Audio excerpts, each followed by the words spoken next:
하나님께서 우리 모두에게 큰 은혜와 복을 다하실 줄로 믿습니다.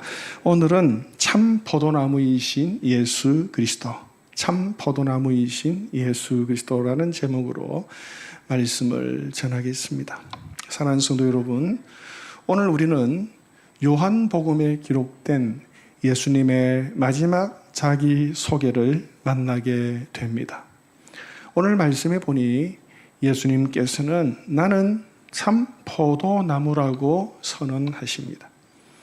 그런데 이 말씀은 어느 평범한 날 하신 말씀이 아닙니다. 십자가를 지시기 불과 몇 시간 전에 마지막 유월절 밤에 하신 말씀입니다. 예수님은 제자들과 유월절 만찬을 마치시고 다락방을 떠나 기드론 시내를 지나 이제 겟셋마네 동산으로 향하십니다. 유월절은 우리날로 보면 3월입니다. 우리날로 보면 3월이고, 그리고 유월절 절기가 시작될 때는 하늘에 보름달이 떠오릅니다. 그리고 예루살렘에서 기드론 골짜기로 내려가는 길 주변에는 수많은 포도원들이 있었습니다. 그리고 이 계절은 포도나무의 새순이 돋아나는 때입니다. 그 밤 달빛 아래 펼쳐진 포도나무를 바라보시면서 예수님께서는 제자들에게 아주 놀라운 선언을 하십니다. 나는 참 포도나무요, 내 아버지는 농부라. 나는 참 포도나무요, 내 아버지는 농부라고 예수님께서 선언하십니다. 그동안 예수님께서는 자신을 생명의 떡이라고 말씀하셨습니다. 또 세상의 빛이라고 말씀하셨습니다. 영원전부터 계신 하나님이라고 소개하셨습니다. 양의 물이라고 하셨고 선한 목자라고 하셨습니다. 그리고 부활이요 생명이라고 하셨고 길이요 진리요 생명이라고 예수님께서는 선언하셨습니다. 그리고 이제 십자가를 앞둔 마지막 밤, 마지막 자기소개를 하십니다. 나는 참 포도나무요. 나는 참 포도나무다. 사랑하는 여러분, 왜 하필 마지막에 포도나무였을까요? 참 포도나무라고 하는 이 말씀의 의미는 뭘까요? 그리고 이 포도나무와 나는 어떤 상관관계가 있는 것입니까? 먼저 예수님께서 왜 자신을 참 포도나무라고 말씀하셨을까요? 구약 성경에서 포도나무는 하나님의 백성 이스라엘을 상징합니다. 시편 80편 8절에 보면 주께서 한 포도나무를 애굽에서 가져다가 민족들을 쫓아내시고 그것을 심으셨나이다라고 했습니다. 하나님께서 이스라엘을 애굽에서 구원하여 가나안 땅에 심으셨다는 말씀이죠. 그런데 하나님께서 이 포도나무에 기대하신 것이 있었습니다. 그것은 좋은 열매입니다. 이사야 5장 2절에 보면 극상품 포도나무를 심었도다 좋은 포도 맺기를 바랐더니 덜 포도를 맺었도다 하나님이 한탄하십니다. 하나님께서는 이스라엘이 하나님의 백성다운 좋은 열매 맺기를 원하신 것이죠. 그런데 이스라엘은 하나님의 형상이 아닌 타락한 열매를 맺었습니다. 이스라엘은 온전한 하나님의 백성 되는 것을 실패했다는 거예요. 실패했다는 거예요. 하나님은 온전한 하나님의 백성이 되기를 바라셨지만 그들은 온전한 하나님의 백성이 되지 못했다는 것입니다. 그리고 바로 그 자리에서 예수님께서 선언하십니다. 나는 참 포도나무다. 이 말씀은 대단히 중요한 선언입니다. 구약의 이스라엘은 실패했기 때문에 이제 예수 그리스도 안에서 새로운 이스라엘, 참된 하나님의 백성이 시작된다라고 하는 새로운 시작을 알리는 말씀인 것이죠.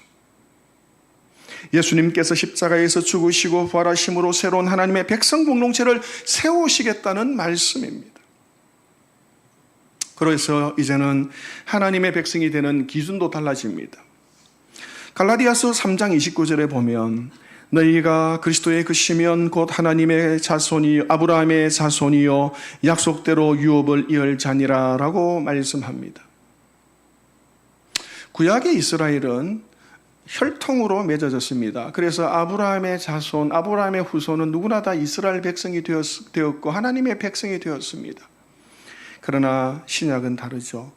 신약의 이스라엘은 예수 그리스도를 구주로 믿는 사람이 아브라함의 자손이 되고 하나님의 백성, 새로운 이스라엘이 된다 하는 말씀입니다. 그러므로 오늘 예수님께서 나는 참 포도나무야라고 선언하신 것은 단순히 포도나무 하나를 비유하시는 말씀이 아닌 것이죠. 예수 그리스도로부터 새로운 하나님의 백성이 시작된다라고 하는 선언입니다. 그리고 예수님을 구주로 믿는 저와 여러분은 참 포도나무이신 예수님께 붙어있는 새로운 하나님의 백성이 되었다라고 하는 선언인 것입니다. 이 사실이 나는 참 포도나무요 라고 하는 이 말씀의 의미인 것이죠. 그러면 예수님을 구주로 믿고 새로운 하나님의 백성이 된 우리 신자들이 이 땅에서 어떻게 살아야 될까요? 하나님과 우리 주님과 어떤 관계를 맺으면서 살아야 될까요? 첫째는 예수님 안에 항상 거해야 합니다. 예수님 안에 거해야 합니다. 4절에 예수님께서 말씀하시죠. 내 안에 거하라 나도 너희 안에 거하리라. 여기 거한다라고 하는 말이 중요합니다. 거한다는 말은 헬라어로 메노입니다. 머물다, 계속 남아있다는 뜻이죠. 잠깐 방문하는 것이 아닙니다. 그곳을 자기 집으로, 자기 거처로 삼고 계속해서 머무는 것입니다. 그래서 내 안에 거하라는 말은 예수님을 내 영혼의 집으로 삼고 살아가라라고 하는 의미예요. 예수님을 내 영혼의 집으로 삼고 살아가라. 사랑하는 여러분, 집이 무엇입니까? 우리는 아침마다 집을 나갑니다. 직장에도 가고 사람도 만나고 이런저런 여러 가지 일들을 합니다. 그러나 하루가 끝나면 다시 다 어디로 돌아옵니까? 집으로 돌아옵니다. 힘들어도 돌아오고 속상해도 돌아오고 지쳐도 돌아옵니다. 왜 그렇습니까? 집은 내가 돌아가야 될 곳이기 때문이죠. 예수님 안에 거한다고 하는 것이 바로 이와 같습니다. 살다 보면 마음이 흔들릴 때가 있습니다. 돈 때문에 걱정도 하고 자녀 때문에 속이 상하기도 하고 사람의 말 한마디에 마음이 무너지기도 하고 앞날이 보이지 않는 절망스러운 날도 있습니다. 그런데 그러한 때에 우리가 어디로 돌아가느냐 하는 것이 참 중요합니다. 예수님께로 돌아가는 것, 이것이 예수님 안에 거한다라고 하는 말의 의미입니다. 사랑하는 여러분, 신앙생활을 잘한다고 하는 것은 한 번도 흔들리지 않는 것이 아닙니다. 흔들릴 때마다 자기가 돌아갈 곳을 아는 것, 이것이 신앙생활 잘하는 것입니다. 또 넘어지지 않는 것도 아닙니다. 넘어졌을 때 다시 예수님께로 돌아가는 것, 이것이 신앙생활 잘하는 것입니다. 그러므로 사랑하는 여러분, 예수님을 가끔씩 찾는 손님처럼 신앙생활 하지 마십시오. 그렇게 예수님을 믿지 마십시오. 예수님을 내 집에, 내 영혼의 집으로 삼고 내 집이다 생각하면서 그 예수님을 찾아가는 것, 이것이 좋은 신앙입니다. 기쁠 때도 주님께 돌아오고 힘들 때도 주님께 돌아오고 실패했을 때도 주님께 돌아오는 것입니다. 예수님 안에 거하면 예수님의 생명이 우리 안에 흐릅니다. 예수님의 생명이 우리 안에 흐릅니다. 오늘 이 시간부터 날마다 예수님 안에 깊이 거하고 예수님의 생명이 여러분 속에 흘러가는 귀한 은혜가 임하시기를 주님 이름으로 축원합니다. 둘째는 점점 더 깨끗해져야 합니다. 점점 더 깨끗해져야 합니다. 2절에 예수님께서 말씀하십니다. 무른 열매를 맺는 가지는 더 열매를 맺게 하려 하여 그것을 깨끗하게 하시느니라 했습니다. 여기에 깨끗하게 한다는 말은 헬라어로 카타이로입니다. 깨끗하게 한다는 거예요. 불필요한 것을 제거한다는 뜻입니다. 포도나무에 적용하면 가지치기를 하는 것입니다. 가지치기. 여기서 중요한 것은 열매를 맺지 않는 가지는 그냥 제거해 버리지만 열매를 맺는 가지도 더 열매를 잘 맺게 하려고 가지치기를 한다는 거예요. 가지치기를 한다는 거예요. 여러분, 검을 한번 생각해 보십시오.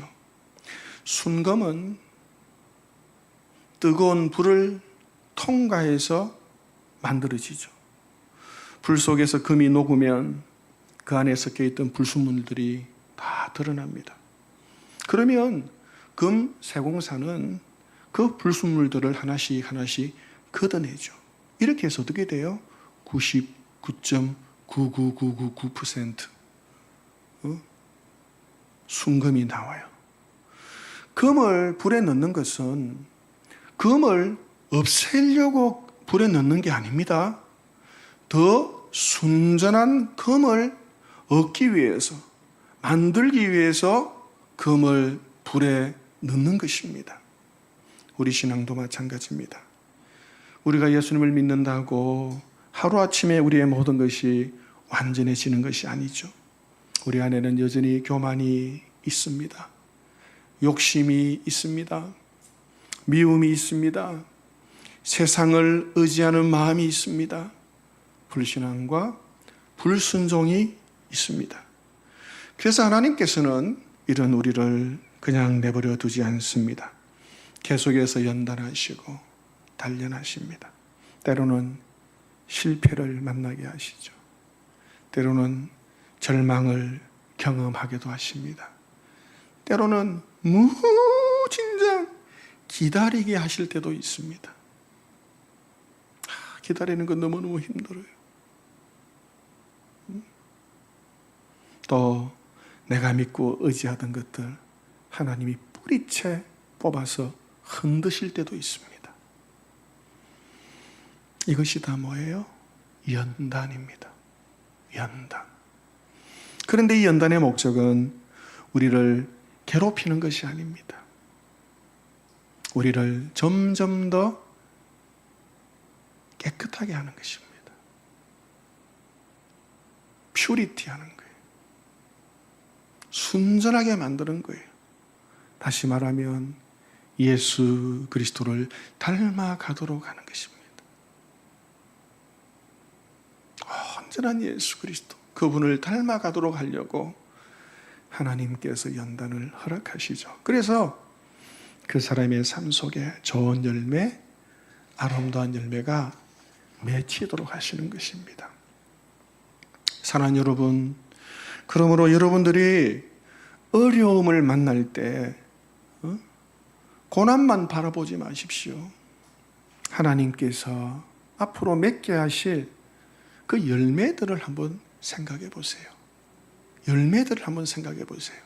이 고난을 통과한 이후에 내가 그리스도를 닮게 되고 그래서 내 삶에서 나타날 그 열매들을 한번 생각해 보세요.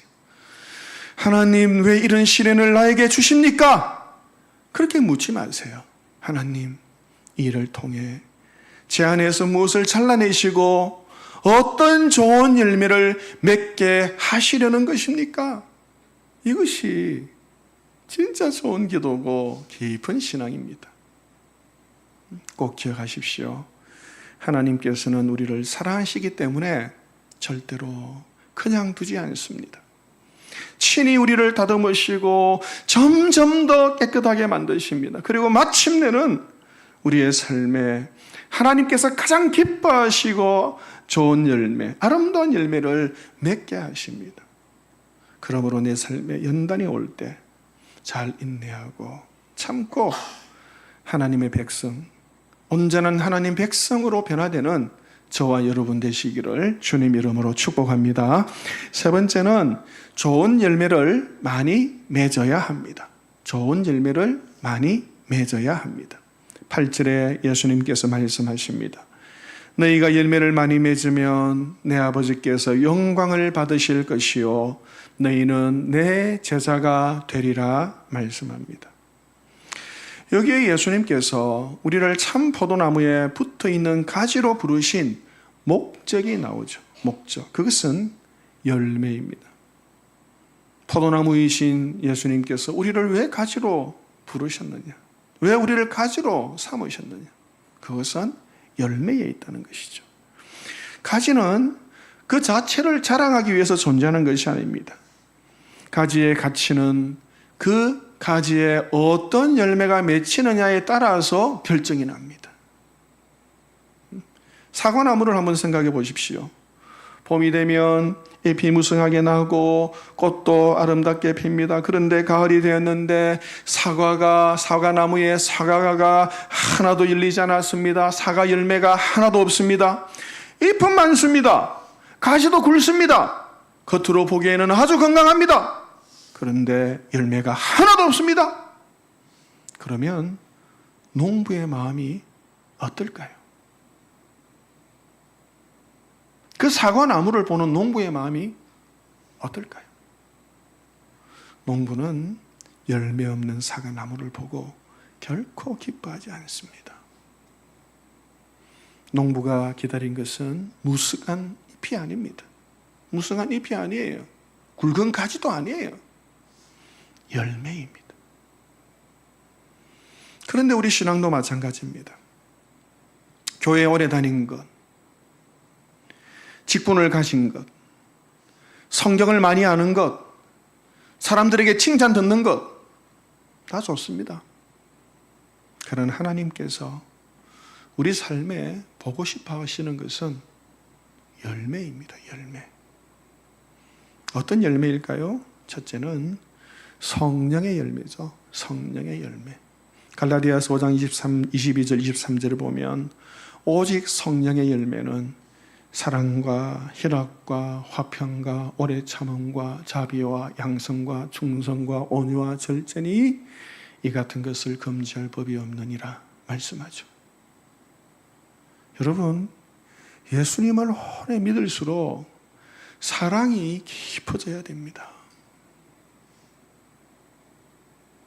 사랑이 깊어져야 돼요. 예수님 오래 믿을수록 사랑이 깊어져야 돼요. 사랑이. 사랑이 깊어져야 돼요. 또 성질이 부드러워져야 됩니다. 성질. 진짜 성질 이상한 사람 만나면요, 진짜 뚜껑이 열리죠. 예수 믿으면요, 이 성질이 정말 온화하고 온유해져야 되는 거죠. 자기 성질을 막 다 내고, 그게 아니에요. 또 용서할 줄 알아야 돼요. 예수님 오래 믿으면 용서를 잘해야 돼요. 세상 사람들은요, 속상하면 어떻게 해요? 술 한잔 마시고 풀잖아요.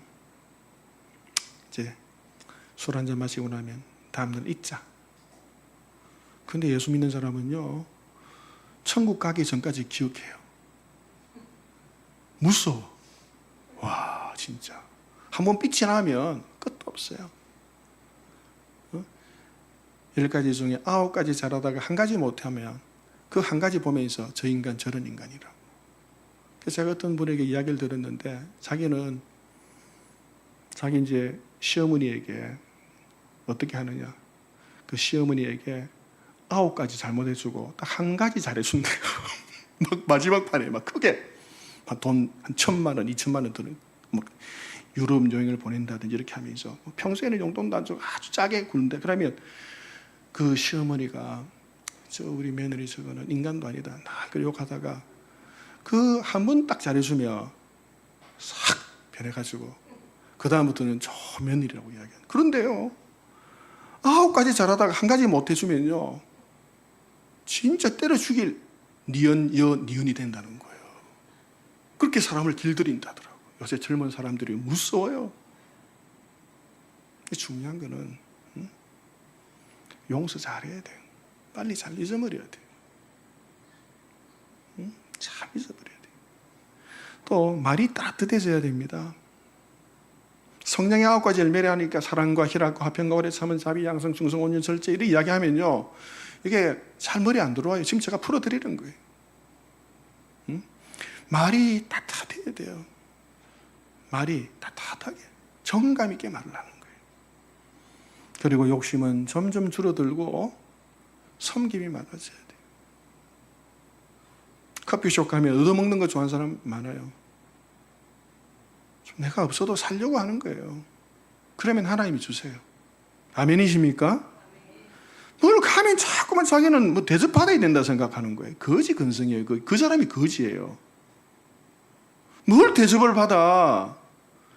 이 땅에 살면서 충분히 부모님께 잘 대접받았으면 됐지. 이제 내가 대접하고 사는 거죠. 잘 섞여야 되는 거예요. 이런 것이 좋은 열매입니다. 좋은 열매. 두 번째는 전도의 열매입니다. 전도의 열매. 여러분, 포도나무 안에는 무엇이 들어있습니까? 포도나무 열매 안에 뭐가 들어있어요? 저는 포도를, 과일 중에 참 죄송합니다만은 우리 예수님은 참 포도나무라 하지만 저는 과일 중에 제일 싫어하는 과일이 포도입니다. 지금은 이제 마음을 좀 바꿨습니다. 왜 포도를 싫어하느냐? 포도 알갱이 안에 뭐가 들어있습니까? 껍질도 벗기기가 귀찮은데 그 씨가 하나가 아니라 그 안에 4개, 5개씩 들어있거든요. 그걸 어떤 분들은 오도독 소리가 좋아서 깨서 먹는다는데 저는 그 맛이 너무 귀찮아요. 막 이에도 걸리고 목에도 뭐가 칼칼하게 걸리고, 그래서 포도를 잘 안 먹어요. 그래서 씨 없는 포도, 뭐 페루산 이런 걸 더 좋아해요. 그런데 우리나라 국산 이 포도는요, 안에 씨가 너무 많아. 별로 안 좋아하거든요. 근데 이제 좀 마음을 바꾸기로 했어요. 수박도 참 좋아하는데 씨 많이 나타나면 안 먹습니다. 그게 너무 귀찮아요. 그래서 지금은 이제 씨를 또 연구를 했어요. 제가 씨를 연구하니까 그 씨가요, 포도 안에 있는 그 씨는 다 단백질입니다. 아주 자연산 단백질 좋은 거예요. 그래서 귀찮아도 오도독 씹어 먹으래요. 그러면 단백질, 아주 최상급 단백질이 보충이 된대. 그래서 제가 마음을 바꿔먹고 요새는 이제 씨도 가급적이면 오도독 잘 뽀사서 먹습니다. 근데 중요한 것은 포도 열매 안에 포도씨가 들어있어요. 그리고 이 포도씨를 통해서 어떻게 됩니까? 또 다른 생명이 시작되죠. 그 씨를요, 땅에 심으면 거기에서 싹이 나고 덩굴이 올라가서 나중에 지나고 나면 포도 열매가 거기에서 맺힙니다. 여러분이 열매라고 하는 것은 자기 하나로 끝나지 않습니다. 반드시 새로운 생명으로 이어집니다. 예수님을 믿음으로 구원받은 사람은 모두가 자기 속에 이 복음의 씨앗이 심겨져 있습니다. 그래서 이 씨앗을 통해서 또 다른 사람을 예수님께로 인도합니다. 전도하는 것이죠. 그런데 중요한 사실이 있습니다. 가지가 열매를 만들어내는 것이 아닙니다. 5절에 이렇게 말하죠. 나는 포도나무요 너희는 가지라. 그가 내 안에 내가 그 안에 거하면 사람이 열매를 많이 맺나니 했습니다. 가지가 포도나무에 붙어 있으면 열매는 자연스럽게 맺힌다 하는 말씀이죠. 그러면 가지가 포도나무에 붙어 있는 것이 뭐예요? 2가지죠. 예수님께 거하는 것, 그리고 가지치기 하는 것, 자기를 날마다 깨끗하게 하는 것입니다. 이 2가지를 잘하면 열매가 저절로 맺힌다는 거예요. 그 사람이 저절로 예수님을 닮아가게 된다는 사실이죠. 그리고 이 열매를 통해서 어떤 일이 일어납니까? 8절에 이렇게 말했어요. 너희가 열매를 많이 맺으면 내 아버지께서 영광을 받으실 것이요 너희는 내 제자가 되리라. 참으로 중요한 말씀이에요. 그 열매를 통해서 첫째로 하나님 아버지가 영광을 받으시고, 2번째 내가 예수 그리스도의 참 제자가 된다. 다시 말하면 참된 하나님의 백성, 온전한 하나님의 백성, 참 이스라엘이 된다라고 하는 말씀입니다. 사랑하는 성도 여러분, 오늘 우리의 신앙이 입만 무성한 신앙이 되지 않기를 바랍니다. 예수님을 믿은 그 세월만 늘어가는 신앙이 아니라 내 삶이 점점 더 예수님을 닮고 하나님께서 기뻐하시는 열매로 충만해지시기를 주님 이름으로 축복합니다. 말씀을 정리합니다. 예수님은 참 포도나무이십니다. 참 이스라엘이십니다. 그리고 예수님을 믿는 우리는 예수님을 믿음으로 하나님의 백성, 새로운 이스라엘이 되었습니다. 예수님을 믿는 사람, 포도나무의 가지가 된 사람은 어떻게 살아야 됩니까? 세 가지를 말씀했어요. 첫째는 예수님께 구해야 된다. 두 번째는 깨끗해져야 된다. 날마다 깨끗해져야 된다. 세 번째는 열매를 맺어야 된다. 그 열매가 어떤 열매예요? 성령의 열매요. 전도의 열매라고 했습니다. 오늘 이 말씀이 여러분 심령에 깊이 새겨져서 이 말씀 때문에 하나님께 영광을 돌리고 예수 그리스도의 참 제자들이 다 되시기를 주님 이름으로 축원합니다. 기도하겠습니다. 은혜로우신 하나님 아버지, 귀한 말씀 주셨습니다. 예수님이 참 포도나무고 우리는 예수님께 붙어있는 가지라고 하셨으니 우리 한 사람 한 사람이 예수님 닮아서 하나님이 기뻐하시는 열매 맺으며 살아가는 참 하나님의 백성, 온전한 하나님의 백성, 참 이스라엘이 되도록 은혜를 날마다 허락하여 주시옵소서. 예수님의 이름으로 기도하옵나이다. 아멘.